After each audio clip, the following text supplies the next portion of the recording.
안녕하세요. 조선미TV 조선미입니다. 예, 제가 며칠 전에 지인 결혼식에 갈 일이 있었는데요. 여러분들 결혼식 하면 신랑 신부도 있고 부패도 있지만 잘 의식하지 못하지만 어떤 결혼식에나 있는 현상. 어린아이들이 많이 옵니다. 예, 저는 또 직업인지라 어린아이들을 보면 그 참새가 방앗간을 지나가지 못한다는 말처럼 이제 애들하고 눈이라도 맞춰보고 이제 말이라도 한마디 해보는데 아이들이 한 두 돌 정도라 이제 무슨 말을 하지 이런 게 또 관심이 가서 이제 한 말을 시켜봤습니다. 낯선 사람이라 이제 평소처럼 말을 하는 것 같진 않았는데 그냥 말을 좀 더 잘할 것 같은데 라는 아이도 있었고 생각보다 말을 굉장히 잘하네 이런 아이도 있었는데 제 이제 전공이 임상심리학이다 보니까 언어 습득에 대해서 그렇게 깊이 있게 배우지는 않습니다. 근데 최근에 그 영어 유치원 이제 이런 그다음에 과도한 언어 자극이 요즘 너무 보편적이지 않나 이제 이런 생각들을 하고 있어서 돌아와서 언어 발달 이제 이런 쪽에 자료들을 좀 찾아봤어요. 그래서 이제 제가 궁금한 것도 어느 정도 해소를 했고 또 여러분들에게 아이들의 언어 발달에 대한 간단한 쉬운 그리고 쓸데있는 지식들을 드릴 수 있을 것 같아서 오늘 방송을 하기로 했습니다. 일단 언어는 이제 사람이 태어날 때 이제 어떤 뇌 안에 그 언어 발달 영역이 있어서 그냥 이렇게 성장하다가 이게 이렇게 툭 터집니다. 그럼 이렇게 쭉 하고 이제 말이 발달을 하죠. 말이 발달을 하는데 얘 말 안 하나? 안 하나? 그러다가 엄마 했네. 아빠도 했어? 얘가 깎아도 얘기해 하다가 보면 이제 어느 날 별의별 말을 다 하죠. 발음은 좀 알아듣기 어려운 경우가 있지만 그 다음에 이제 또 문장을 말합니다. 자, 그래서 그냥 저는 이제 그 시기에 굉장히 아이들을 보고 정말 놀랍다는 말을 했는데 우리가 어떤 지식을 이 정도 속도로 배우면 고시를 3개를 다 치를 수 있을 것 같더라고요. 그냥 그만큼 이 어떤 결정적 시기에 아이들이 언어를 배우는 속도는 매우 빠르고 아주 짧은 시간에 구조화가 되고 그냥 단어에서 의사소통까지 이제 간다는 점을 보고 이 언어학자들은 그냥 내재된 프로그램이 이렇게 딱 일단 버튼을 누르면 그때부터 쭈루룩 발달을 하는 걸로 봤고요. 대부분의 언어 발달은 이런 식으로 이제 이루어지는 것 같습니다. 이제 저는 언어 발달에 대해서 관심을 가진 거는 그냥 아이들을 보면서였고요. 개인적으로 언어에 대해서 참 유감이 있었습니다. 어떤 유감이 있냐면 영어를 그렇게 오래 했는데 심지어 영어로 논문도 쓰는데 왜 듣기가 안 되지? 듣기는 정말 물론 노력을 그렇게 많이 하진 않았지만 이 정도면 좀 들려야 될 것 같은데 이런 생각이 드는데 놀랄 만큼 듣기가 안 됩니다. 근데 이제 그 부분에 대한 어떤 그 내용을 찾아보고 이렇게 충분히 이해를 하게 됐어요. 이제 외국어, 언어, 이제 모국어도 그렇고 외국어도 그렇고 언어를 잘 배울 때 가장 중요한 거는 음운 기억, 그러니까 소리의 연쇄를 기억하는 능력이라고 합니다. 그러니까 예를 들면은 방송 하면은 방송이 무슨 말인지 몰라요. 근데 방송 하면은 방송하고 그걸 기억하는 능력이라는 거죠. 그래서 비단어 반복 과제를 하면은 아이들이 언어를 배우는 능력이 어떻게 다른지 알 수 있다 그래요.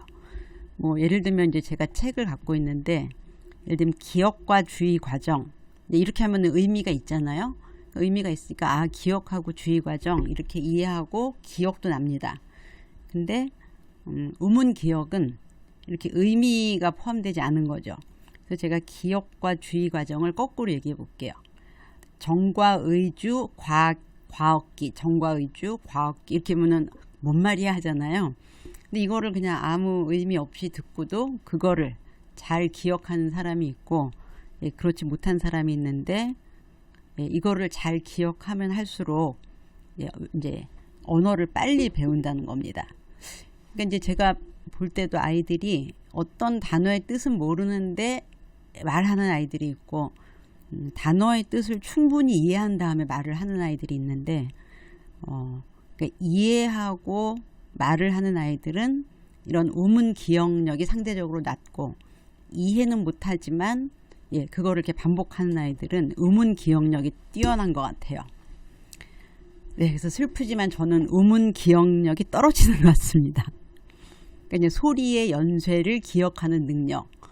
그러니까 방송 시작하면 이제 우리가 의미를 이해하고 기억을 하잖아요. 근데 작시송방 이렇게 의미가 없어도 듣고, 네, 그거를 이제 나중에 기억하면은 언어를 굉장히 빨리 배운다는 겁니다. 네, 언어를 빨리 배운다는 게 꼭 네, 언어 지능이 좋다거나 꼭 그렇지는 않을 수 있어요.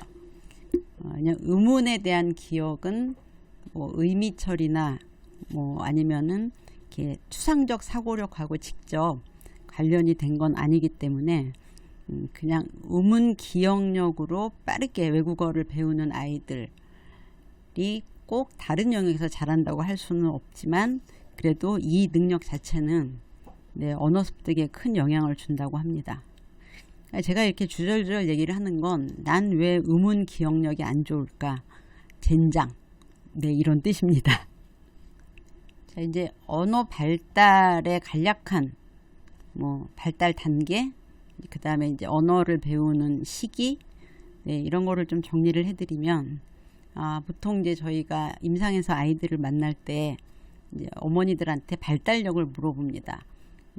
얘는 40주를 다 채워서 나왔는지, 혹은 빨리 나왔는지, 아니면 출산할 때 뭔가 좀 두뇌 손상을 일으킬 만한 어떤 문제가 있었는지, 그 다음에 첫 단어는 언제 했는지, 문장은 언제 했는지, 이런 것들을 물어보거든요. 그래서 첫 단어는 보통 10에서 15개월 사이에 처음 나타납니다. 여러분도 다 그 감동적인 순간을 기억하고 있을 텐데요. 이렇게 맘 이렇게 하다가 엄마 이렇게 얘기할 때가 있어요. 그렇죠? 엄마. 근데 이제 이 엄마가 여러 종류가 있습니다. 하나는 그냥 말을 하다가 이 말이 쉬우니까 그냥 엄마 하는 경우도 있고, 엄마라는 대상을 지칭하는 엄마가 있어요. 근데 이제 일단 귀에 들어오는 거는 엄마라는 소리죠. 어머, 얘가 나한테 엄마라 그랬어. 이렇게 하는데 진짜 엄마라서 엄마라 그랬나? 이런 의문이 들 때는 자, 엄마 해봐 이렇게 할 때, 엄마? 이렇게 하고 엄마를 쳐다보면 엄마죠. 근데 다른 걸 가리키면서 엄마 이렇게 했을 때 그것도 보고 엄마라 그러면, 야, 얘는 엄마라는 소리를 낸 겁니다. 그래서 이제 그때는 조금 더 기다리셔야 되고요. 엄마를 쳐다볼 때 일관성 있게 엄마라고 하면, 네, 그거는 이제 엄마라는 첫 단어를 습득합니다. 대부분의 아이들이 엄마를 먼저 배우는 것 같고요. 이제 아빠는 그 다음이죠. 그래서 이제 아빠가 좀 서운해 하시는 경우가 많은데, 이게 엄마 미음 발음이랑 비읍 발음이랑 미음 발음이 더 쉽습니다. 그래서 이제 아빠를 덜 사랑해서 그러는 게 아니라, 근데 엄마라는 발음이 쉬우니까 워낙, 그러니까 이제 영어 같은 경우도 엄마는 마미 이렇게 해서 마미, 그래서 이제 미음 이렇게. 근데 이제 아빠는 데디 이렇게 하면 어렵잖아요. 그래서 쉬운 단어를 당연히 더 먼저 배웁니다. 네, 그래서 아빠는, 네, 다가가기 힘들지만 더 좋은 대상일 수도 있습니다. 그래서 이 차이가 크게 얘는 엄마 다음에 할머니를 했어, 하미 이렇게 하면서 또 이제 아빠를 약올리는 경우가 있는데, 아빠라는 말이 어렵습니다. 그래서 이제 빠빠빠 하다가 이제 아빠라고 하죠. 그래서 빠른 애들은 좀 10개월, 그 다음에 한 15개월까지를 정상 이제 범위로 봐요. 그래서 첫 단어가 나오는 거는 15개월 이전이다. 이제 이렇게 이해를 하시면 되고요. 이제 지금부터 이렇게 조금씩 단어가 늘어나기 시작합니다. 그래서 한 달에 10개, 20개 이렇게 까까, 어이야, 뭐 이런 거 가르치잖아요. 그럼 이제 애들은 이렇게 그렇게 빠르지도 않고 느리지도 않게 이제 단어를 늘려가는데, 이제 이 단어가 50개가 되면은 이렇게 완전히 빵 터집니다. 빵. 50개가 되면 그때부터는 늘어나는 이제 속도가 어마어마하게 빨라져요. 그래서 쫘르르 제가 기억이 나는 게 어제 못한 말을 오늘 하고 오늘 못한 말을 내일 하더라고요. 그래갖고 막 이렇게 매일매일 이렇게 얘가 오늘은 또 무슨 새로운 말을 할까 이렇게 신기했던 기억이 나는데, 이제 어떤 것들은 알아듣기가 어려웠습니다. 제 조카였던 것 같은데 냠마 이렇게 해갖고 뭘 먹을 걸 달라는 거, 이게 맘만지 엄만지 그랬는데 나중에 알고 보니까 양말이었더라고요. 양말. 아직도 그 기억이 나는 거 보면 근데 진짜 신기하고 귀여웠던 것 같아요. 어머, 네가 이렇게 어려운 말을 습득하려고 막 네 머리가 얼마나 노력을 많이 했겠니, 이런 생각을 하면서 계속 이렇게 평소에 듣던 소리가 아닌 소리가 들리면 이제 계속 쫓아다니면서 얘가 이번에 무슨 말을 하는 거지 이제 귀를 기울였던 기억이 나요. 그리고 이제 어느 순간 이제 아이들이 자기를 얘기할 때 이렇게 나라는 거는 이제 대명사잖아요. 대명사. 근데 이제 나라고 나는이라고 할 수도 있지만 보통은 이제 자기 이름을 먼저 얘기하죠. 저희 딸 경우는 희원인데 길잖아요. 어렵잖아요. 그러니까 언니 이랬다는 거, 이제 이렇게 불렀고요. 저희 아들은 잘 기억이 안 나네요. 미안하게도. 말수가 적었습니다. 그리고 걔는 일단 말을 하면 조금 또박또박하게 의사 전달용으로 말을 했기 때문에 아무 말이나 하진 않았던 것 같아요. 그래서 이제 50개 단어에 이르면 이제 그 다음부터는 폭발적으로 단어가 늘어나는데, 그 이유에 대해서는 이제 여러 가지 설명이 있는데, 모든 거에 이름이 있구나. 이제 이런 이론도 있고요. 단어 주머니가 있는데 왜 우리가 확 쏟았을 때 처음에는 찔끔찔끔 나오다가 푹 나오잖아요. 이제 그렇게 설명하는 이제 이론도 있습니다. 근데 이제 처음에 배우는 거는 특정 명사입니다. 특정 명사. 그러니까 엄마, 아빠, 이제 이런 거. 그래서 내가 직접 접촉하고 직접 볼 수 있고 말을 해서 피드백을 받을 수 있는 이제 그런 명사를 먼저 얘기하고요. 그 다음에 일반 명사예요. 일반 명사. 맘마, 까까, 의자, 또 뭐 있죠? 책상은 좀 어려운 것 같고, 쉬야, 응아 이런 거 배우죠. 이제 물론 일반 명사는 아닙니다. 그냥 약간 소변, 대변 이런 거에 약간 베이비톡 이런 거지만 어쨌든 뭔가 가르치는 대상이 있는 단어를 그 다음에 배우고, 이제 그 다음에는 동사를 배웁니다. 갈래, 나 어디야 갈래, 집에 가, 또 뭐 있죠? 온다는 말은 상대적으로 늦게 배우는 것 같은데, 어쨌든 이제 동사를 배우고 그 다음에 수식어, 많이 줘, 이거 줘, 이거 많이 줘, 이렇게 한다는 거죠. 그 다음에 개인적인 말을 하기 시작합니다. 싫어는 이제 내가 싫은 거죠. 근데 이제 일반적으로 제가 저걸 싫어하나 봐 이렇게 하는 싫어에서부터 이 싫어와 나는 이게 싫어는 굉장히 다릅니다. 수준이 다르죠. 그러니까 나는 싫어는 자기의 내적 상태를 표현하는 거라 뭐라 그래야 되나요? 네, 이제 훨씬 정체성이 형성된 상태에서 할 수 있는 말입니다. 네, 그래서 초기에는 이제 명사가 압도적으로 많습니다. 그러니까 이제 그린 카드를 보여주고 이거 뭐야? 강아지. 그렇지, 맞아. 멍멍, 고양이, 야옹, 이제 이런 요즘도 많이 하시는지 모르겠는데 이렇게 그림책에 고양이를 이렇게 딱 누르면은 야옹 소리 나고, 이게 아주 이제 초기에 언어를 습득하는 방법 중에 하나입니다. 네, 옛날 생각이 많이 나네요. 그리고 이제 50개의 단어를 습득하면은 어마어마하게 이제 단어가 늘어난 다음에 한 몇 개월이 지나면 이제 문장을 만듭니다. 한 저희가 2돌 정도로 하는데 뭐 2단어에서 시작하죠.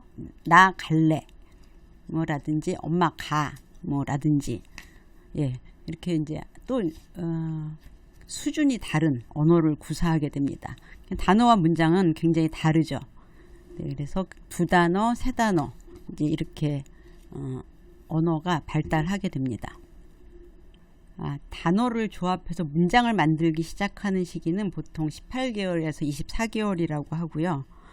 자, 단어로 뭔가 표현을 하는 것과 문장으로 표현하는 건 획기적인 차이가 있습니다. 자, 왜냐하면 우리가 문장을 만들 때 뭐 강아지, 고양이 뭐라든지 책상, 뭐 가 이렇게 의미 없이 그냥 뭘 단어를 이렇게 섞어 놓는 게 아니라 어떤 구조로 조합되어 있거든요. 그래서 처음으로 언어가 어떤 구조를 갖고 발생하게 됩니다. 이제 이게 문장이라는 게 되고요. 초기에는 당연히 아주 짧죠. 문장이 짧다가 점점 복잡해지면서 길어지면서 그 다음에는 단지 의사소통을 위해서 말을 하는 게 아니라 자기의 생각을 표현하고 소통하기 위해서 언어를 사용하게 됩니다. 네, 언어가 갖고 있는 가장 특별한 기능은 의사소통 기능입니다. 우리가 누가 됐든지 상대방하고 사람은 소통하면서 살게 되어 있는데 소통하는 방식은 언어적인 방식이 있고 비언어적인 방식이 있습니다. 물론 비언어적인 방식이 훨씬 광범위하고 뭐 인종과 성별을 이제 구별하지 않고 다 할 수 있죠. 예, 근데 디테일하고 좀 더 섬세한 생각이나 감정은 표현할 수가 없습니다. 그러니까 이제 의사소통 방식 중에 가장 중요하고 심화되어 있고 상징화가 잘 되어 있는 건 이제 언어적인 의사소통이라고 할 수 있죠. 자, 근데 이제 언어를 배운다는 것과 이 언어를 사용해서 의사소통을 한다는 거는 다른 겁니다. 근데 우리가 말을 하면은 이제 이게 곧 얘가 말한다 뭐 이 말 해봐 저 말 해봐 그러고 이제 뭐 코 어딨어 눈 어딨어 이런 거 하죠. 코 눈 뭐 이렇게 하면은 이제 코 어딨어 그럼 이렇게 코 가리키고 눈 가리키고 이러면 이제 소통이 되는 거죠. 자, 근데 이게 당연한 거라고 생각할 수 있지만 이제 그게 안 되는 경우를 보면 당연하지 않은 그런 기능의 결합이라고 할 수 있습니다. 당연하지 않은 경우는 이제 보통 자폐 같은 경우가 제일 대표적이라 굉장히 말을 줄줄줄 하지만 소통이 안 되는 아이들이 꽤 있습니다. 그러니까 이 언어라는 상징이 머릿속에 들어가 있긴 하지만 이건 소통의 어떤 도구가 아니라 어떤 자기가 알고 있는 거에 이름 붙이기, 네, 혹은 알고 있는 개념을 언어화하기, 뭐 이제 이런 것들로 주로 쓰이기 때문에 자폐 아이들은 말을 잘 하지만 소통에 잘 활용되지 않는다 이렇게 표현하기도 해요. 그거는 이제 화용 언어가 부족하다 그래요. 대화에 사용하는데 있어서 언어를 잘 활용하지 못한다. 이걸 이제 화용 언어에서 언어 이해 표현에 문제가 있는 경우도 있고 화용에 문제가 있는 경우도 있는데 내가 언어를 습득한 걸 대화에 못 쓰면 화용의 문제라고 합니다. 그래서 이제 아이들이 처음에는 말을 배우면서 이제 혼잣말을 하죠. 그냥 이렇게 중얼중얼 뭐 이렇게 꼭 누가 얘기하는 것 같이 하기도 하고 혼잣말 하기도 하고 그러면 이제 어리면 어릴수록 혼잣말을 많이 하겠죠. 구석에 가서 뭐 쟤 무슨 말 하는 거야? 뭐 이제 이렇게. 근데 그냥 혼잣말은 뭐 정상적인 발달 단계에서 일어나고요. 어떤 언어가 발달하는 단계의 한 과정이라고 생각을 하시면 됩니다. 뭐 또 거기에 자기 생각이 담길 수도 있죠. 뭐 엄마가 아야 했어. 뭐 엄마가 누구 아야 했어. 이런 조금 더 감정이 실린 그런 이제 말을 하기도 하죠. 이제 비고츠키라고 유명한 발달 학자는 이 혼자 하는 말이 나중에는 내재화 돼서 그게 생각으로 발달한다고 이제 주장을 했어요. 그러니까 이걸 어디다 놓지? 아니 난 빨간색이 더 좋아. 뭐 이제 이렇게 말로 한 게 나중에 이제 시간이 지나면서 머릿속으로 이걸 어디다 두지? 난 파란색보다 빨간색이 더 좋은데 우리가 이런 말을 하면서 뭘 하지는 않잖아요. 뭐, 아, 배추를 사야 되겠는데 어디 가서 사지? 뭐, 농협이 난가? 이마트가 난가? 이런 생각을 끊임없이 하는데, 그게, 네, 이게 내재화 전 단계에는 이게 전부 다 언어였다는 거예요. 그래서 우리가 막 너무 집중력이 떨어지거나 필요할 때는 속으로 생각한 게 나도 모르게 말로 나오잖아요. 근데 이거는 이제 너무 지금 어떤 주의 집중 능력이 떨어져서 이렇게 나도 모르게 훨씬 더 아랫 단계로 생각을 하는 거죠. 예. 그래서 혼잣말은 사고의 전 단계고, 이제 아이들이 언어를 내재화하기 이전에 이제 보이는 그런 단계라고 할 수 있습니다. 예, 그래서 옹알옹알하고 뭐 혼자서 쭝얼쭝얼쭝얼 하면, 아, 정말 언어 중추가 미친 듯이 성장하는구나. 이제 이렇게 생각을 하고 흐뭇하게, 예, 바라보시면 됩니다. 자, 이 시기에 아이의 언어 발달, 대화 기술 발달에 이제 도움이 되는 방식들이 있겠죠. 그래서 아이가 말을 했을 때 뭐 엄마가, 예, 어떻게 하는 게 이제 언어 발달에 좀 더 긍정적인 효과를 주느냐, 이제 대화 규칙을 좀 이해하면 됩니다. 그래서 이제 2세 전의 아이들은 엄마가 무슨 말을 했을 때 말에 말로 대답하는 게 아니라 말에 행동으로 대답합니다. 뭐, 너 우유 먹었어? 그러면은 우유 안 먹었어 한 게 아니라 이렇게 냉장고에 막 우유를 먹으러 간다는 거죠. 신발 신었어? 그러면 이제 신발장에 가는 거고. 자, 그래서 어리면 어릴수록 말에 대해서, 네, 행동으로 반응하고, 예, 성장하면 성장할수록 말에 대해서 말로. 자, 그러니까 아이가 엄마가 말을 했을 때 행동으로 하면은, 아, 요거는 보통, 네, 한 2, 3세까지는 그렇다고 합니다. 근데 거기서 엄마가 가지 말고 말을 해야지 이렇게 하면은 자연스러운 이제 언어 발달과 역행하는 이제 그런 지시를 하게 되죠. 그래서 아이들이 말과 행동을 섞어서 반응하다가 점점 이제 말로 반응을 하게 된다는 거고요. 자, 그 다음에 이제 아이들이 이 시기에 또 통과해야 되는 하나의 과제는 주제를 시작하는 능력이에요. 주제란 이제 대화의 내용인데, 주제를 먼저 시작하는 사람이 이제 대화의 내용을 결정하죠. 자, 그래서 엄마랑 아이랑 이야기를 할 때 특정 주제를 엄마가 더 먼저 말하기보다는 그냥 엄마가 이렇게 뭐 굳이 아이가 말하는 걸 기다릴 필요는 없지만, 이제 애가 주제를 먼저 시작할 수 있는 기회를 주는 게 훨씬 낫다는 거고요. 그러니까 어떤 말을, 그러니까 하루 중에 엄마가 대화를 먼저 시작하는 게 너무 많지 않는지, 뭐 누구누구야 뭐해, 누구누구야 이거 했어, 누구누구야 이거는 왜 안 해 하는 것보다는 그냥 가만히 있다가 애가 와서 뭐 엄마 여기 책에 고양이가 있는데 이렇게 할 때 이제 반응을 해주는 게 좋다는 거죠.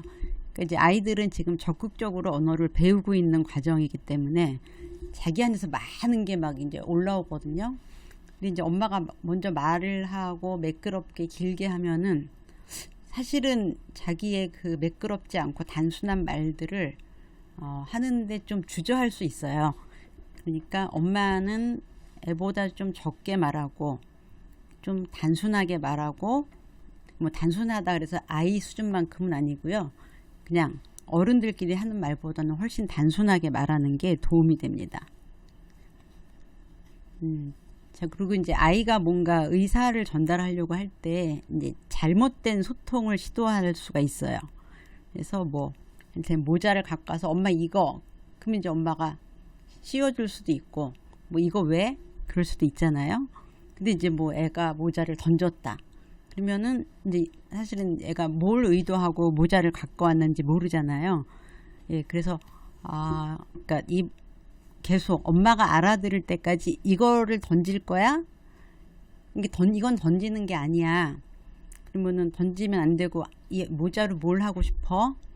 그러면 이제 모자를 그다음에 물에 담그면 이걸 물에 담그고 싶어? 아니, 이거는 물에 담그는 게 아니야.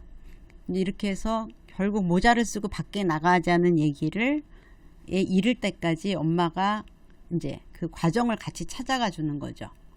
그래서 만약에 내가 이를테면 모자를 쓰고 밖에 나가서 놀고 싶어. 아이가 이런 표현을 하고 싶은데 모자를 갖고 왔는데 모자를 이렇게 집어 던졌는데 아 모자 갖고 쓰고 나가서 놀자고 이렇게 반응을 해주면 이 아이는 이제 뭔가를 하고 싶다고 생각할 때 계속 던질 수가 있어요.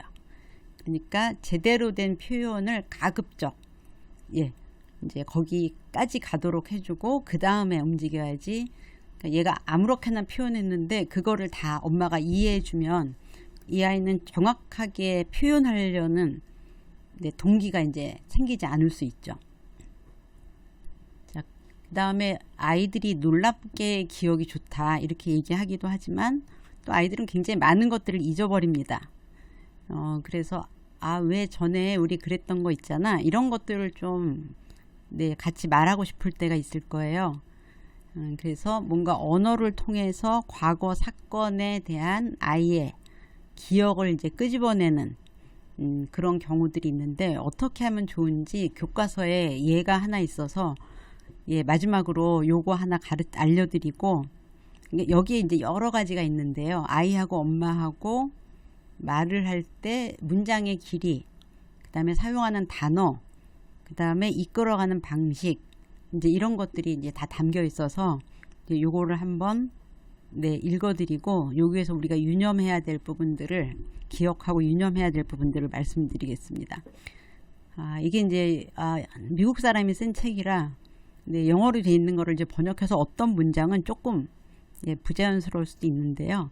이제 만 3살 아이하고 엄마하고 우리 언제 거기 갔는데 그거 봤지? 이름이 뭐더라? 하는 얘기를 하는 겁니다. 자, 만 3살이면 이제 우리나라 나이로는 그냥 4살? 4살. 꽤 말이 되나? 말이 안 되는 것도 꽤 많은 시기입니다. 근데 이제 그 아이한테 특정 시기의 기억을 이끌어내는 그런 대화죠. 이제 일단 엄마가 이렇게 얘기합니다. 우리 큰 물고기 봤지? 그거 어떤 고기지? 어떤 물고기지? 그랬더니 애가 커, 되게 커. 그러니까 그럼 걔가 이름이 뭐야? 애가 몰라요. 이렇게 얘기를 합니다. 그래서 그 고기 이름이 있잖아. 우리가 뭐라고 부르지? 네가 좋아하는 거 크고 못생긴 고기 말이야, 물고기. 그러니까 뭐 어디 수족관을 갔다 왔나 보죠. 그래서 그때 우리가 본 거 큰 거 있잖아. 그거 무슨 물고기인지 생각나? 그랬더니 맞아, 되게 커. 이제 애들은 큰 물고기에서 더 자기한테 이렇게 와닿는 걸 얘기를 하죠. 그럼 그 물고기 이름이 뭐야? 모르겠죠. 모르기 쉽죠. 아니, 너가 그때 여러 번 물어봤어. 우리가 뭐라고 불렀어? 네가 좋아하는 거, 너 그거 그게 제일 좋다 그랬지? 크고 좀 못생겼잖아. 기억나? 그러면은 그게 어떤 종류야? 그랬더니 그러니까 이제 엄마가 이렇게 힌트를 줍니다. 상어? 이렇게. 그럼 이제 애가 상어 이렇게.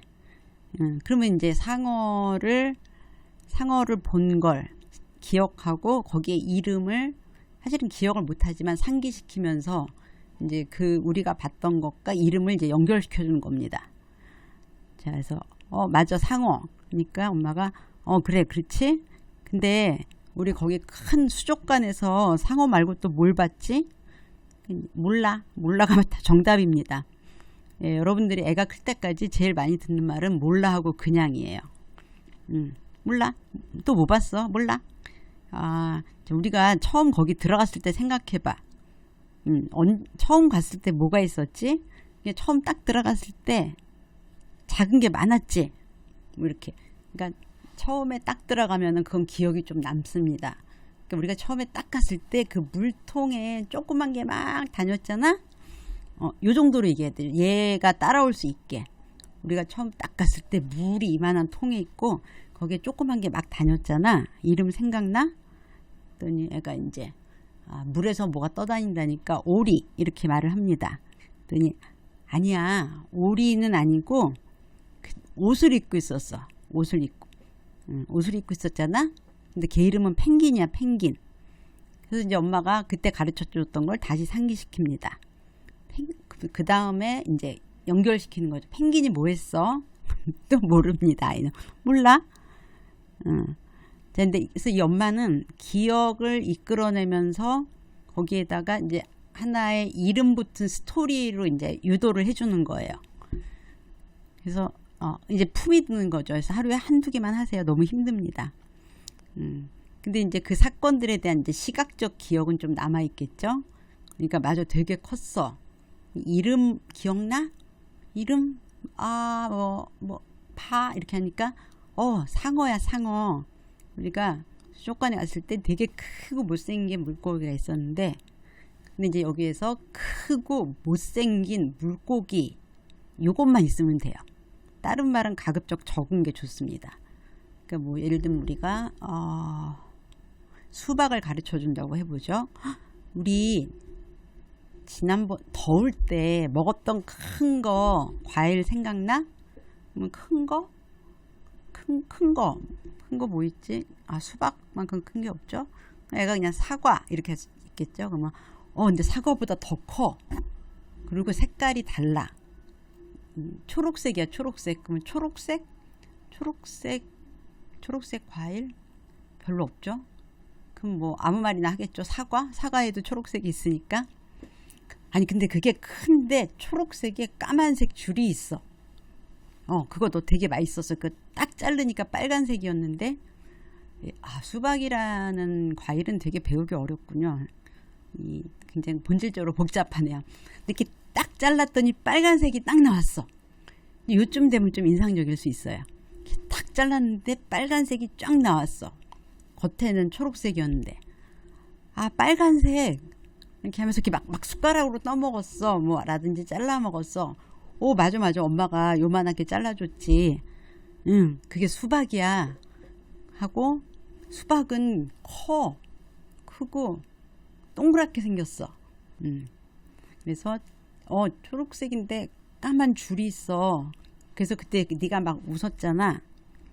그래서 문장은 요 정도. 그리고, 얘가 이해할 수 없는 말은 넣지 않는 거예요. 초록색, 빨간색, 잘랐다, 벌어졌다, 이제 이렇게 해서 여긴 추상적인 단어도 들어가지 않고 막 설명하는 그게 왜 사과보다는 크고 배보다는 이제 이렇게 길게 안 하고 사과하고 얘가 생각한 사과보다는 커. 이렇게 해서 이제 제가 늘 이렇게 부모님들한테 얘기하는 게 이제 언어와 관련해서는 얘보다 조금만 길게 조금만 어려운 단어를 쓰면 돼요. 너무 어려운, 그러니까 그때 네가 상어를 보고 되게 무서워하고 그때 슬퍼했어 이렇게 되면은 슬픔, 무서움 이런 감정을 떠올려야 되는데 그 감정에 대한 단어는 훨씬 나중에 기억을 하게 됩니다. 그래서 이제 그런 것보다는 크고 못생겼잖아 라든지 꼬리가 이만했잖아 이제 이런 식으로 구체적인 단어를 써주시고요. 길면 길수록 아이가 거기서 어떤 언어에 집중해야 되는지 알기 어렵습니다. 그러니까 수박, 그래서 그때 물이 막 떨어졌지 먹다가. 그래서 여기 이렇게 아빠 막 입에 묻었지? 이렇게 해서 이제 그 당시에 비언어하고 같이 연결시켜주면은, 그리고 이제 애가 지치면 그 수박 있잖아, 수박. 네, 이렇게 해서 수박은 이렇게 되게 크고 쫙 갈랐을 때 안에가 빨갛고 먹으면 물이 막 나와. 네, 이제 이런 게 수박이야 라고 가르쳐 주는 게 이렇게 길고도 뭔가 에너지를 많이 쓰고 이제 이러는 단계인데요. 그래서 이제 말을 아이가 막 배울 때는 구체적인 단어로 짧은 문장으로 반복해서 그 스토리를 이끌어내면은 가장 이 단어 문장에서 내러티브라는 건 이제 이야기죠, 이야기. 이제 이야기로 가는데 도움이 됩니다. 근데 제가 더 많이 강조하고 싶은 건 아이들이 따라올 수 있어야 돼요. 따라올 수 있으려면 그 수준에 맞는 쉬운 단어와 짧은 문장으로 설명을 해야 된다는 거죠. 그리고 중요한 단어에만 강조를 해야지 나머지를 다 우리가 그때 플로리다에 가서 바닷가에 갔는데 상어를 봤잖아 이렇게 하면 안 되고요. 그냥 수족관에서 본 상어를 생각하고 싶어. 그러니까 이만한 통에 큰 물고기가 있었잖아 이렇게 돼야 되는. 이만한 통에 큰 물고기가 있었잖아. 크다를 먼저 강조하고 못생겼잖아. 이제 이렇게 해서 너무 많은 중요한 단어를 한 문장에 넣지 않는 게 좋습니다. 그래서 저는 이제 1개나 2개 정도 넣는데 뭐 손에 뭐가 있어? 하고 손을 가리킵니다. 그럼 이제 거기 사탕이 있으면 사탕 맛있어? 나도 줄 수 있어? 이제 요 정도로 하는 거죠. 그렇게 안 된다 그러면 왜? 근데 왜도 어려울 수 있잖아요. 사탕이 조금 있어? 엄마가 먹지 말라 그래? 이렇게 해서 이제 애가 따라올 정도로 이렇게 해서 결국은 네, 사탕을 얻어먹습니다. 네, 제가 이제 언어학자가 아니기 때문에 좀 두서없는 설명을 했는데요. 그냥 저의 딱 호기심을 충족시킬 만큼이라 여러분한테는 어떨지 모르겠습니다. 그래서 그냥 한 만 3돌 이전에 아이를 키우는 어머니들이 그냥 쭉 들으면 맞아 이러다가 그래? 우리 애는 요 정도인데 하고 확인하시고요. 활용할 부분이 있으면 활용을 하시면 좋을 것 같습니다. 네, 그럼 여기서 마치겠습니다. 감사합니다.